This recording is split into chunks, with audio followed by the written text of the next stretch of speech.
খবর 24 সাথে আপনাকে স্বাগত। নতুন নতুন খবর জানার জন্য আমাদের চ্যানেলে চোখ রাখুন। শীত প্রায় এসে গিয়েছে। দুর্গাপুজো, কালীপুজো সহ উৎসবের মরশুম শেষ হলেও আরও এক উৎসব আসন্ন।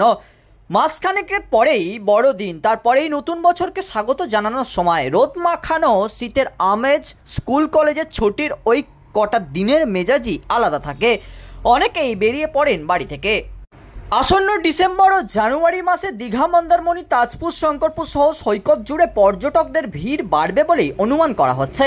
গত কয়েক বছরের ট্রেন্ড অন্তত সেটাই বলছে। তাই এই সব সৈকতে বিশেষ নজর দিচ্ছে দীঘা শঙ্করপুর উন্নয়ন পর্ষদ ও জেলা প্রশাসন।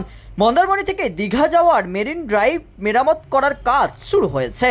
7.6 কিলোমিটার রাস্তার কাজ শুরু হয়েছে ইতিমধ্যেই। ওয়ার্ক অর্ডারও দেওয়া হয়ে গিয়েছে। এই রাস্তা তৈরি করার জন্য হোটেলিয়ার্স অ্যাসোসিয়েশন ও স্থানীয় বাসিন্দাদের তরফে অনেক দিনেরই দাবি ছিল। যে জায়গা দিয়ে এই রাস্তা গিয়েছে সেখানে জমি নিয়ে একটা বড় সমস্যা ছিল, সেটা মিটে যাওয়ার পর রাস্তার কাজ শুরু হচ্ছে। 12 কোটি টাকা খরচ হচ্ছে এই রাস্তা মেরামতি করতে। আরও বেশি চওড়া হবে রাস্তা। 2.5 মাসের মধ্যে কাজ শেষ হবে বলেও জানা গিয়েছে।